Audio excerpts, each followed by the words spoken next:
হলেন তৃণমূলের প্রাক্তন বিধায়ক নির্মল ঘোষের পুত্র তীর্থঙ্কর ঘোষ। রবিবার গভীর রাত দক্ষিণেশ্বর থেকে তাকে পাকড়াও করল খড়দা থানার পুলিশ। এবছরের বিধানসভা নির্বাচনে পানিহাটি থেকে তৃণমূলের প্রার্থী ছিলেন এই তীর্থঙ্কর ঘোষ। তোলাবাজি, বেআইনি আগ্নেয়াস্ত্র প্রদর্শন এবং লটারির টিকিট হাতিয়ে নেওয়ার সহ একাধিক অভিযোগ রয়েছে পিতা পুত্রের বিরুদ্ধে। খড়দা থানায় এই বিষয়ে অভিযোগ দায়ের করা হয়, আর সেই থেকেই প্রাক্তন বিধায়ক এবং তার পুত্রকে খুঁজছিল পুলিশ। মাঝে বেশ কয়েকদিন তাদের প্রকাশ্যে দেখা যায়নি। এরই মধ্যে শনিবার ঋতব্রত বন্দ্যোপাধ্যায় তৃণমূল গোষ্ঠীর বৈঠকস্থলে দেখা যায় পানিহাটির প্রাক্তন বিধায়ককে, আর তারপর থেকেই নির্মলদের গ্রেপ্তারের দাবি উঠতে শুরু করে। রাজ্যের মন্ত্রী অর্জুন সিং থেকে শুরু করে পানিহাটি বিধায়ক তথা আর্জি করে নির্যাতিতার মাও এই বিষয়ে সরব হন, আর এবার তাকে গ্রেপ্তার করলো খড়দা থানার পুলিশ। বেশ কয়েকদিন তিনি বেপাত্তা ছিলেন, শেষ রক্ষা হলো না, তাকে দক্ষিণেশ্বর থেকে এবার গ্রেপ্তার করলো পুলিশ।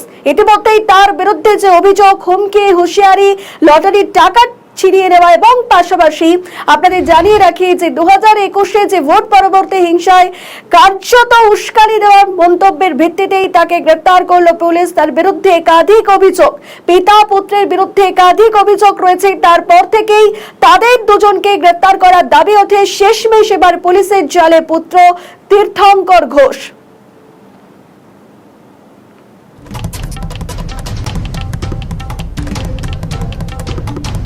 আর এই নিয়ে নিউজ বর্তমানে ডিরেক্টর পার্থ হাজরাকে প্রতিক্রিয়া দিয়েছেন বিজেপি নেতা জয় সাহা। ঠিকই বলেছেন, এর পরিপ্রেক্ষিতে শোনাবো আপনাদের।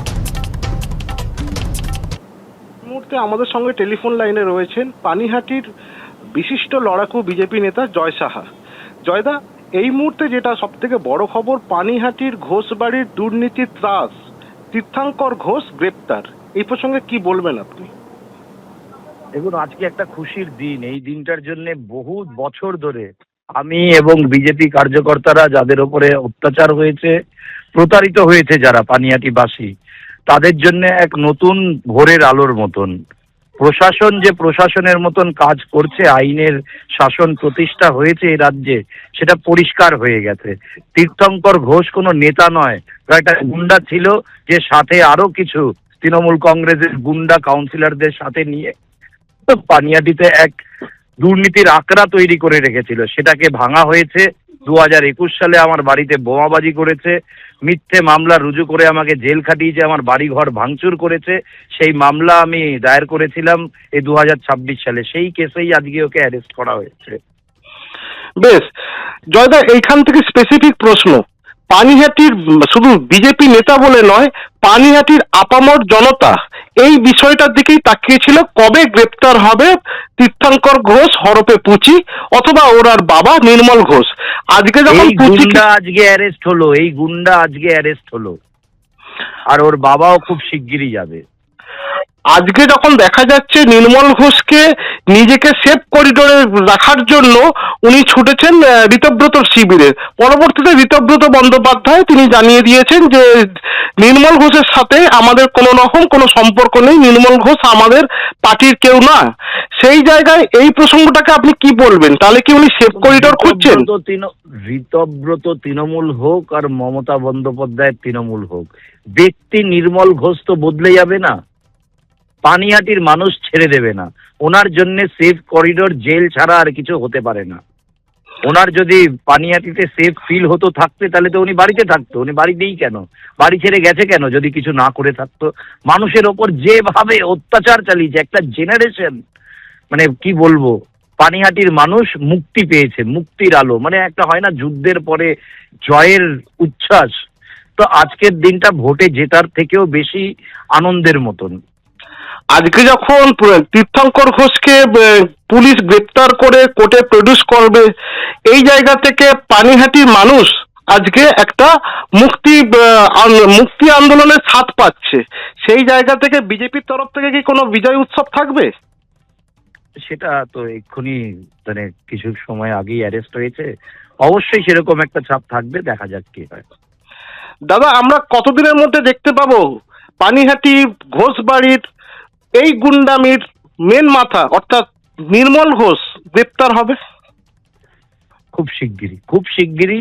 যখন এই নির্মল ঘোষের ছেলে যে পরিচালনা করত এই ক্রিমিনাল ফিল্ডটা, অ্যারাউন্ড দিস জেলা আর কি, আমি শুধু পানিহাটি বলবো না, সারা জেলা জুড়ে বহু মার্ডার কেসে নাম রয়েছে এই ঘোষবাড়ির, বহু মার্ডার কেসে। আমাদের পানিহাটির কাউন্সিলর অনুপম দত্ত মার্ডার কেসেও নাম রয়েছে। তো একটার পরে একটা মামলা রুজু হবে, এদেরকে কোনো মিথ্যে মামলা নয়, প্রতিটা ঘটনা যা ওরা ঘটিয়েছে, মানুষের সময় এসছে যে এখন গিয়ে একটার পর একটা অভিযোগ থানায় করুক। একটা কেসে অ্যারেস্ট হয়েছে, ও যেন জেল থেকে না বেরোতে পারে। প্রশাসনের কাছে আমার আবেদন থাকবে, আমার পূর্ণ আস্থা আছে যে যথাযথ শাস্তি দিয়ে, কঠোরতম শাস্তি দিয়ে একটা দৃষ্টান্ত তৈরি করবে, যেন এই দুর্নীতির রাস্তায় আর কোনো রাজনৈতিক ব্যক্তি নিজের পথ না বেছে নেয় আগামী দিনে।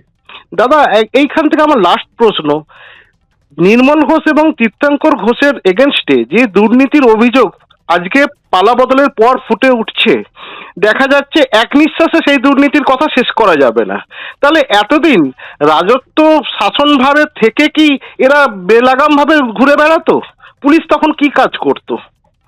পুলিশ দলদাস হয়ে কাজ করেছিল, পুলিশকে কাজ করতে দেওয়া হতো না, পুলিশকে মানে ডিকটেট করার একটা প্রভাব মানে প্ররোচনা ছিল সব সময়। পুলিশকে পুলিশিং যদি করতে দেওয়া হতো তাহলে এলাকায় কোনো ক্রিমিনালের জন্মই হতো না। ওরা যেভাবে এত বছর ধরে নিজের রাজত্ব কায়েম করে রেখেছে, সাধারণ মানুষের মনে ভয় ছিল যে ওরা যদি অভিযোগ করতে যায় তাহলে তাকে বাড়ি ছাড়া হতে হবে, তাকে নিজের পরিবারের থেকে আলাদা হয়ে যেতে হবে। তাই আজকে সেই ভয় সন্ত্রাসের পরিবেশ থেকে মুক্তি পেয়েছে মানুষ, মানুষ স্বতঃস্ফূর্তভাবে গিয়ে অভিযোগ জানাতে পারবে, আর সেই অভিযোগের ভিত্তিতে মামলা হবে হবে হবে। এই নির্মল ঘোষ বাঁচতে পারবে না। এই নির্মল ঘোষ আমাদের পানিহাটির বোন তথা বাংলার বোন অভয়া কাণ্ডেও অভিযুক্ত, তো সে কি করে বাঁচবে? বাংলার মানুষ রেহাই দেবে না, পানিহাটির মানুষ মুক্তি পেয়েছে আজকে, পানিহাটির মানুষ এবার থেকে আওয়াজ তুলবেই। নির্মল ঘোষ পানিহাটিতে জেলে না গিয়ে বাড়ি ঢুকতে পারবে না।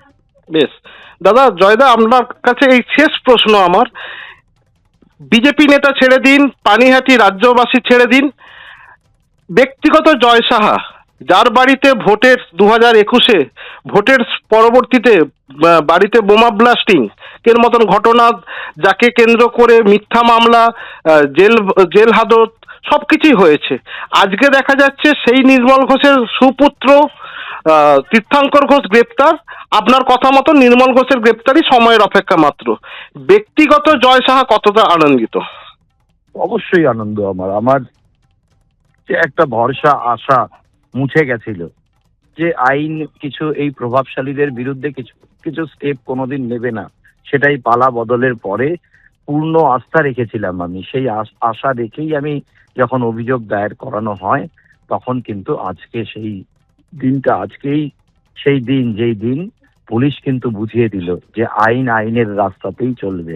প্রশাসন দলদাস হয়ে মানে প্রশাসন যেভাবে কাজ করেছিল সেটার পরিবর্তন যে হয়েছে সেটা কিন্তু তাদের অ্যাকশনসে বোঝা যাচ্ছে। বেশ দাদা, মানে আইনের শাসন প্রতিষ্ঠা করার জন্য আমি মাননীয় মুখ্যমন্ত্রী শুভেন্দু অধিকারীকে অনেক অনেক ধন্যবাদ জানাই। আর এই ধন্যবাদ শুধু আমার তরফ থেকে না, বাংলার মানুষ, পানিহাটির মানুষ মানে মন থেকে আন্তরিকভাবে অভিনন্দন জানাচ্ছে। বেশ।